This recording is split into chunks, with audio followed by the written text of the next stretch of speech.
Hello friends, welcome to our channel to practice. तो आज के वीडियो में हम डिस्कस करेंगे फाइनेंशियल अकाउंटिंग और कॉस्ट अकाउंटिंग के बीच में क्या डिफरेंस होता है। अभी तक हम कॉस्ट अकाउंटिंग का बेसिक्स ऑलमोस्ट कवर कर चुके हैं, तो अब इन दोनों के बीच में डिफरेंस और देख लेते हैं। फर्स्ट ऑफ ऑल हम बात करते हैं कि फाइनेंशियल अकाउंटिंग क्यों बनाते हैं, उसका क्या ऑब्जेक्टिव है। फाइनेंशियल अकाउंटिंग हम क्यों बनाते हैं, तो ताकि हमें अपनी फाइनेंशियल परफॉर्मेंस के बारे में सारी इन्फॉर्मेशन मिल सके। क्योंकि फाइनेंशियल अकाउंटिंग के अंदर हम P&L अकाउंट बनाते हैं और हम बैलेंस शीट बनाते हैं। बाकी अपने सारे जर्नल्स में सभी आपकी जो बुक्स हैं जो आपकी फाइनेंशियल परफॉर्मेंस को दिखाती हैं कि आपकी फाइनेंशियल परफॉर्मेंस कैसी है, तो इसलिए बनाते हैं। ठीक है, तो फाइनेंशियल अकाउंटिंग तो हो गया आपकी परफॉर्मेंस दिखाने के लिए। ठीक, बट कॉस्ट अकाउंटिंग का काम क्या होता है। कॉस्ट अकाउंटिंग होती है ascertainment of cost for the purpose of cost control and decision making. नाम से पता चल रहा है वैसे तो फाइनेंशियल अकाउंटिंग फाइनेंस की अकाउंटिंग के लिए और कॉस्ट अकाउंटिंग कॉस्ट के अकाउंटिंग के लिए। हमने इसके मीनिंग में भी ये चीज़ पढ़ी थी। कॉस्ट अकाउंटिंग का मेन पर्पस क्या होता है कि कॉस्ट को असरटेन करना, कॉस्ट का पता लगाना कि पर्टिकुलर जो हम प्रोडक्ट बना रहे हैं, जितनी यूनिट्स हमने बनाई हैं उन यूनिट्स की कॉस्ट कितनी है, टोटल कॉस्ट कितनी है, पर यूनिट कॉस्ट कितनी है।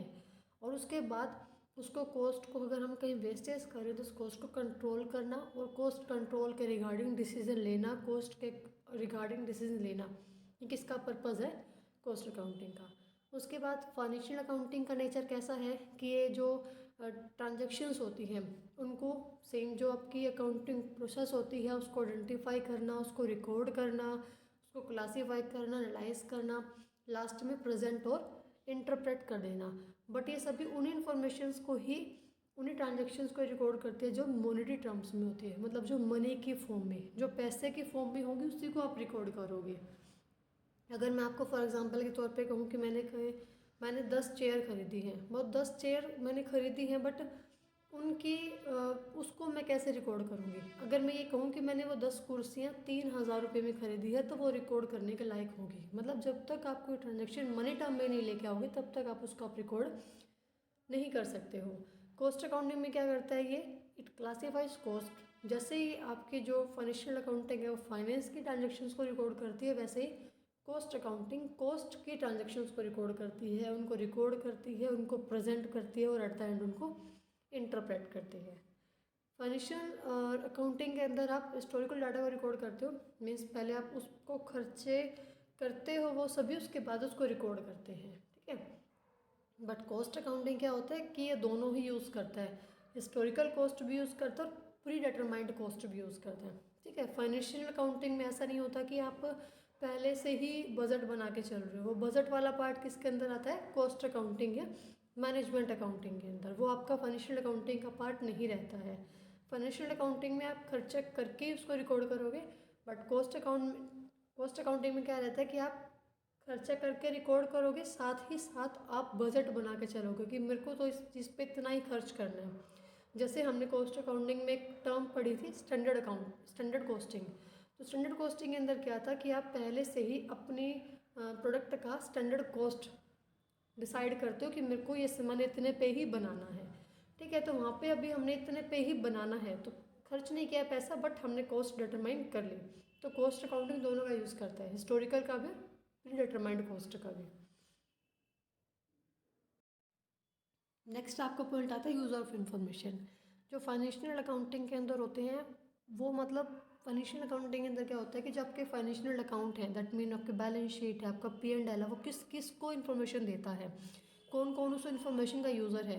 तो वो उसमें केस में कौन होगा, शेयर होल्डर हैं, क्रेडिटर्स हैं, गवर्नमेंट हैं, एजेंसीज हैं। जो फाइनेंशियल एनालिटिक्स होते हैं वो उन इन्फॉर्मेशन का यूज़ करते हैं। शेयर होल्डर ये पता लगाने के लिए कि हाँ भाई कंपनी प्रॉफिट में है या उनको कैसा जो है डिविडेंड मिलेगा। ठीक है, और जो क्रेडिटर्स होते हैं वो देखते हैं कि उनका जो पैसा वापस आएगा नहीं आएगा। गवर्नमेंट के लिए, बैंकिंग के लिए, बाकी एजेंसीज के लिए इन्फॉर्मेशन काम आती है।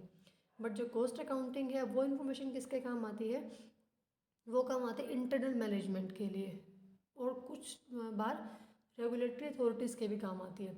इंटरनल मैनेजमेंट के काम आते हैं क्योंकि जो मैनेजमेंट है वो पता लगाते हैं कि हमारी कॉस्ट कैसी है, ताकि वो ये प्लानिंग कर सके, वो डिसीजन ले सके कि हमें कॉस्ट को कंट्रोल करने के लिए कोई एक्शन लेना है या नहीं लेना है, या जो हमारे कॉस्ट हम जिस कॉस्ट पे काम बन रहा है वो कॉस्ट सही है।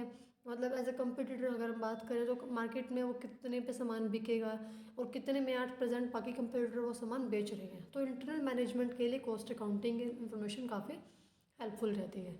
नेक्स्ट हम बात करते हैं analysis of cost and profit. जो हमारा ये है फाइनेंशियल अकाउंटिंग है, वो आपको प्रॉफिट और लॉस शो करता है एट द एंड, कि जो आप जैसे आपका जो at the end balance sheet में या प्रॉफिट एंड लॉस अकाउंट में आपका प्रॉफिट रहा या लॉस रहा, चाहे वो सेगमेंट वाइज हो या वो पूरी ऑर्गेनाइजेशन का करें, ठीक है।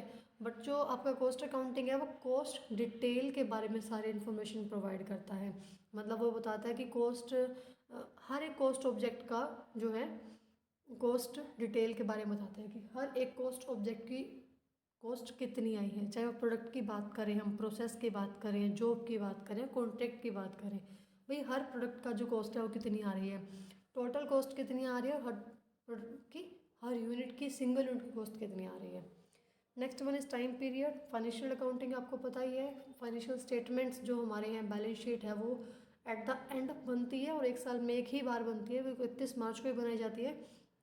जब आपका P&L अकाउंट भी बन चुका होता है उसके बाद एट द एंड आपकी बैलेंस शीट बनती है और वो एक साल में एक बार ही बनती है 31 मार्च को, ठीक। बट जो कॉस्ट अकाउंटिंग है वो बनाए जाते हैं आपके जैसे जैसे रिक्वायर्ड होते हैं, मतलब वो एट द एंड नहीं बनते।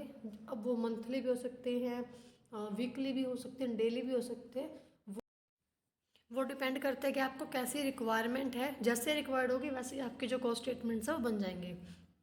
लास्ट आता है हमारा प्रेजेंटेशन ऑफ इन्फॉर्मेशन।